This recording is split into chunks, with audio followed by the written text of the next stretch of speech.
할렐루야. 시편 53편과 54편 함께 말씀 나누겠습니다. 시편 53편에서 1절에 보시면 어리석은 자는 그 마음에 이르기를 하나님이 없다 하도다 했습니다. 어리석은 자의 동급이 뭐냐? 하나님 없다 하는 것. 다시 말해서 하나님 없다 하는 자들은 어리석은 자다. 그들은 다 치우쳐서 뭘 하느냐? 가정한 일을 행하고 악을 도모한다. 악을 도모하고 가정한 일을 행하니까 결국 그들이 누구를 대적하냐면 나를 대적한다 이 말이에요. 내가 하나님 편에 서 있고 하나님을 바라보고 있으니까 그들이 하나님 없다 하니까 나를 대적하게 되어 있다는 거죠. 우리는 하나님 편에 서 있어야 되는 겁니다. 그래서 때로는 우리가 하나님 편에 서 있는 것 때문에 애매히 고난당하고 많은 사람들이 우리를 괴롭게 하지만 그렇다 할지라도 우리는 하나님 붙잡고 믿음으로 사는 것이 옳은 것입니다. 그래서 하나님 편에 서 있지 않으면 저들이 우리를 괴롭게 하거나 비웃거나 비방할 이유가 없는 거죠. 그래서 우리는 사람의 기준에 너는 선하고 나는 착하고 너는 이만큼 했으니까 너는 악하고 나는 이만큼 했으니까 덜 악하고 그런 기준을 가지는 게 아니라 우리가 하나님 편에 서 있으면 어리석은 자가 되지 않고 지혜로운 자가 되고 하나님 편에 서 있지 않는 자들이 어리석은 자가 된다. 그래서 우리는 늘 하나님 편에 서서 하나님 있는 삶을 사는 자들이 되기를 주의 이름으로 축원합니다. 두 번째로 나눌 말씀은 54편 1절에 하나님이여 주의 이름으로 나를 구원하시고 주의 힘으로 나를 판단하소서. 하나님이여 내 기도를 들으시며 내 입의 말에 귀를 기울이소서 했습니다. 53편에서 연결되어지는데 하나님 있는 자는 누구에게 기도하냐? 하나님 앞에 기도하는 겁니다. 근데 이 기도의 제목이 뭐요? 하나님이여 주의 이름으로 했습니다. 주의 이름으로 나를 구원하소서 했습니다. 구원이 어디에 있느냐? 나를 위해서 구원하는 게 아니라 사실은 하나님의 영광을 위해서 구원하신다. 그래서 내가 사나 죽으나 내가 구원을 받으나 그렇지 못하나 이 구원은 천국에 가고 안 가고가 문제가 아니라 지금 원수의 공격으로부터 구원을 받느냐, 이것을 면하느냐, 이 환난을 잘 이겨내느냐, 그렇지 못하냐 이렇게 얘기하는 거죠. 이 환난을 이겨내든 이겨내지 못하든 하나님께 영광되는 것이 중요하다 이렇게 하는 거예요. 그래서 우리의 관점이 그렇게 돼야 되는 거예요. 나에게 닥친 어려운 일들이 해결되어지면 하나님께 영광될 겁니다. 그런 기준도 그렇게 기도하는 사람도 많이 있겠지만 그 기준보다 더 성숙하고 영적인 기준이 뭐냐? 하나님께 영광이 되느냐? 내가 환난을 당하는 것, 내가 고난을 당하는 것, 내게 애매히 고난 당하는 그 상처들이 있다 할지라도 그것이 하나님께 영광이 된다면 이 고난을 내가 이겨내겠습니다. 사실은 그런 자세를 가르쳐야 되고 그것이 교회가 가져야 될 모습들이다. 근데 그렇게 잘 안 가르치죠. 환난이 닥치면 그거는 말씀을 안 들어서 너는 고난 당하는 거다. 어려움이 닥치면 네가 똑바로 안 살아서 그런 거다. 그렇게 보는 사람들이 많이 있습니다만 우리는 그런 관점이 아니라 하나님의 영광의 관점. 내가 차라리 가난해지고 손해를 보고 남한테 욕을 먹고 너는 예수 믿게 되고 네가 돌아오게 된다면 나는 고난 당해도 내가 좀 손해봐도 괜찮다. 그렇게 생각하고 하나님의 영광을 위한 기도, 하나님의 영광의 관점으로 하나님의 이름을 위하여 구원하소서, 하나님의 이름을 위하여 일하소서 하는 거죠. 그래서 첫 번째 말씀과 연결하면 뭐예요? 하나님이 없는 자, 하나님 없는 자는 어리석은 자.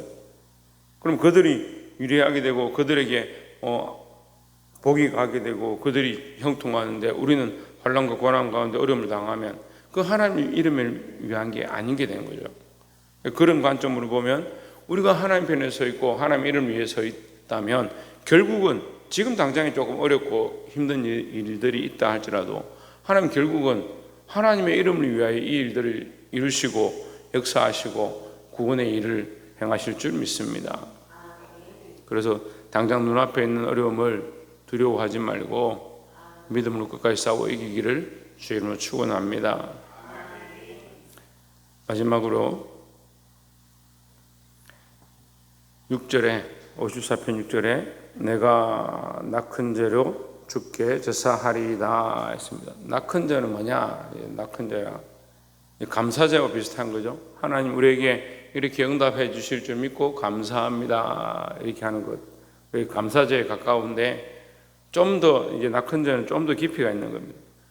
그것이 응답이 되든 되지 않든 그 일이 이루어지든 이루어지지 않든 나는 계속해서 하나님 앞에 감사의 제사를 드리겠습니다 하는 겁니다. 그래서 내가 지금 하나님 내게 주실 줄 믿습니다. 그래서 감사함으로 이 제사를 드립니다. 이 제물을 드립니다. 이렇게 하는 것 참 믿음 있는 모습입니다. 근데 좀 더 믿음 있고 성숙한 모습이 뭐냐? 내게 이것이 이루어지지 않는다 할지라도, 이것이 응답되지 않는다 할지라도, 이것이 내게 여전히 어려움으로 내게 남아있는다 할지라도 나는 여전히 하나님의 이름으로 인하여 즐거워하고 하나님으로 인하여 감사하겠습니다. 예, 그리고 내 삶에 어떠하든지, 내 삶에 고난이 닥치든지 환난이 닥치든지 사실은 그것과 상관없이 나는 하나님만 바라보겠습니다. 하나님으로 인하여 즐거워하겠습니다는 그런 깊이 있는 신앙이다 이 말이죠. 여러분 이런 제사와 이런 예배를 하나님 앞에 드리게 되기를 주의 이름으로 축원합니다. 그 믿음이 없으면 이렇게 할 수가 없어요. 이 낙헌제는 사실은 미래형이죠. 앞으로 되어질 것에 대해서 하나님 앞에 감사하는데, 그것이 되어지든 응답이 되든 되지 않든 나는 그 응답되고 안 되고의 관점과 상관없이 나는 여전히 하나님만 바라보겠다는 거예요. 참 이게 어렵습니다. 어제도 사실 이번 주에 참 안타까운 일이 있었는데, 일가족이 이렇게 하루아침에 다 이게 소천해 버렸어요. 자녀부터 부모님까지 다 이렇게 한꺼번에 돌아가셔 버렸어요. 그래서 제가 뭐 찾아가려고 해도 그 가족들이 다 돌아가셔 버리니까 누구를 만나, 누구를 위로하고 뭐라고 말을 해야 돼? 볼 사람이 없는 거죠. 참 인생이 허무하구나. 뭐라고 위로의 말을 던져야 될지 모르겠는 그런 상황 가운데 이 말씀을 내가 묵상하는데, 하나님 낙헌제를 주께 드린다 이런 말씀을 가르쳐 주시는 거예요. 지금 상황이 어떠하든지 지금 어떻게 되었든지 나는 상관이 없이 여전히 하나님만 바라보겠다는 거죠. 세상은 바뀌어지고 삶의 결과들은 자꾸 눈앞에 닥쳐오지만 그렇지 않다 할지라도 나는 여전히 뭐한다? 하나님만 바라본다. 여러분 이 다윗의 신앙, 이 믿음을 배우시기를 주의 이름으로 축원합니다. 7절에 대저주께서 모든 환난에서 나를 건지시고 내 원수가 보응받는 것을 나로 목독해 하소서 하셨나이다 했습니다. 자, 주께서 모든 환난에서 나를 건지시고 원수가 결국 망한다. 지금 나는 하나님 바라보고 하나님만 의지하겠습니다. 그렇게 응답하지 않는다 할지라도 나는 여전히 하나님만 바라보겠습니다 했지만 하나님 결국 원수를 멸하시고 나에게 하나님 은혜를 베푸실 줄 믿습니다. 왜 그렇습니까?